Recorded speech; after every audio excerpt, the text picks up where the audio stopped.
गुरुजी तो विराजमान होते ही हैं। तो गुरुजी ने हमें 2012 में बुलाया था अपने पास महाशिवरात्रि वाले दिन।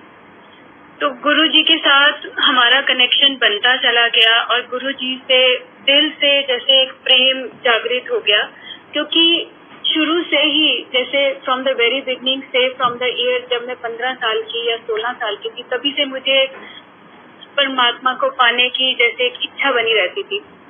तो बीच में भी कहीं गुरु मिले और जैसे जैसे जो समझ उनसे प्राप्त हुई, और गुरुजी ही हमें आगे बढ़ाते हैं, लेसन देते हैं। तो गुरुजी ने हमें 2012 में बुलाया।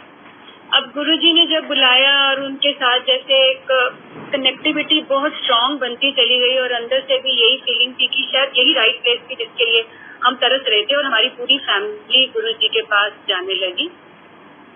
पर अंदर से जब हम सत्संग सुनते थे तो एक रोना सा आता था कि गुरुजी आप हमारे इतने पास थे, ग्रेटर कैलाश में आए, एम्पायर स्टेट में आए, और हम लोग भी दिल्ली में ही थे, हम भी साउथ दिल्ली में ही रहते हैं। तो इतने पास होते हुए भी ये शायद सारी संगत को ही होता है कि हमें आपने नहीं बुलाया, और इसकी कंप्लेंट हर समय हमें रहती थी। और हमें ये नहीं लगता था कि शायद गुरुजी को ही पता है कब बुलाना है, क्योंकि उस समय इतने पागल हो गए थे हम लोग कि हमने गुरुजी के दर्शन क्यों नहीं किए, क्योंकि उसी की प्यास थी कि परमात्मा का दर्शन करना है हमारे को। तो मेरी डॉटर भी बहुत ज्यादा स्पिरिचुअली इन्वॉल्व गुरुजी के साथ, और इतना कनेक्शन उसका स्ट्रांग। और हम दोनों बैठ के जब गुरुजी की बात करते थे तो बहुत कभी कभी आंखों से आंसू आ जाना, कभी अलग रोना, इस तरह करके मतलब अंदर से बहुत एक रहती थी।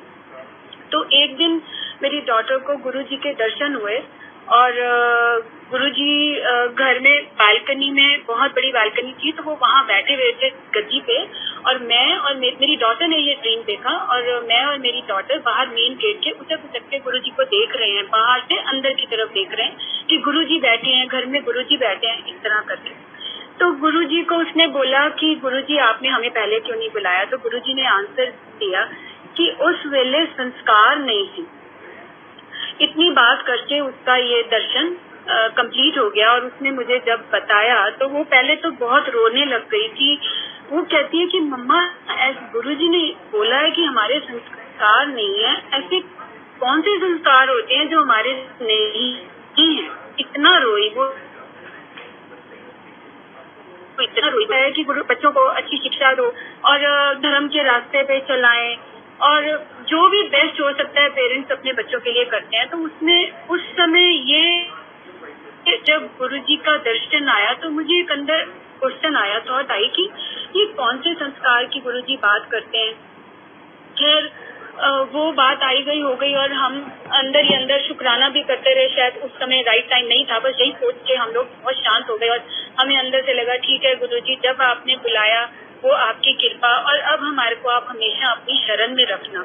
यही प्रेयर हर समय दिन रात चलती रहती थी।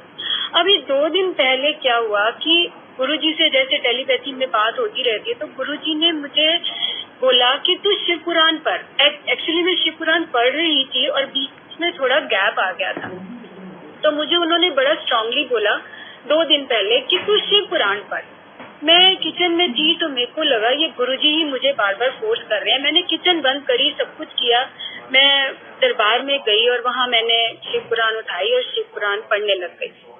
फिर गुरुजी ने मुझे दोबारा बोला कि तू दोबारा रोज पढ़। मतलब कि बीच में छूट गई थी तो गुरुजी मुझे बार बार मैसेज दे रहे थे कि तू रोज पढ़। फिर जब मैंने अगले दिन यानी कि कल फिर से पढ़ी तो उसमें जो मैं अध्याय पढ़ रही थी उस अध्याय में ये था कि पार्वती जी तपस्या करती हैं शिव को पाने के लिए। तो नारद मुनि आके पार्वती जी को ये बार बार फोर्स करते हैं कि आपने तपस्या करनी है शिव जी को प्राप्त करने के लिए। तो उनके ये बोल थे कि आप जब उत्तम तपस्या करोगे तो संस्कार होंगे। और जब ये लाइन आई तो मेरे तो रोंगटे ही खड़े हो गए कि उत्तम तपस्या करने से संस्कार बनते हैं। उसमें साफ ये लिखा हुआ है उत्तम तपस्या करने से संस्कार होंगे जिससे कि शिव प्रसन्न होंगे। और जब शिव प्रसन्न होंगे तो वो शिव आपको प्राप्त हो जाएंगे। तो पार्वती जी उनसे पूछती हैं कि उत्तम तपस्या क्या है और उसके लिए मेरे को कोई बीज मंत्र दो। तो नारद मुनि जी बोलते हैं कि नमः शिवाय। उन्होंने ये नमः शिवाय का बीज मंत्र दिया और बोला कि ये हर मंत्र में से उत्तम मंत्र है। और इस मंत्र का जाप करने से जो साधक होता है उसको भोग और मोक्ष दोनों की प्राप्ति होती है और शिव अत्यंत प्रसन्न होते हैं। तो ये मेरा जो क्वेश्चन हमारे को जो गुरुजी ने उस समय दर्शन में दिखाया और हमें जो लेसन दिया, उस लेसन को कंप्लीट गुरुजी ने इतने सालों बाद अभी जो कल दिन निकला उसमें उस चीज को कंप्लीट किया। और मुझे अंदर से ये गुरुजी ने समझाया कि उत्तम तपस्या से ही, उत्तम भक्ति से ही मैं प्राप्त होता हूँ। मतलब ये नहीं कि तुम्हारे सामने कोई सिचुएशन आई तो तुम मंत्र जाप कर लेते हो, दुखी होते हो तो मंत्र जाप कर लेते हो, मुझे याद कर लेते हो। मतलब हर क्षण तुम्हें मैं याद रहूं और हर क्षण तुम्हारे अंदर ये 20 मंत्र चलता रहे, ओम नमः शिवाय का जाप श्वास श्वास चलता रहे।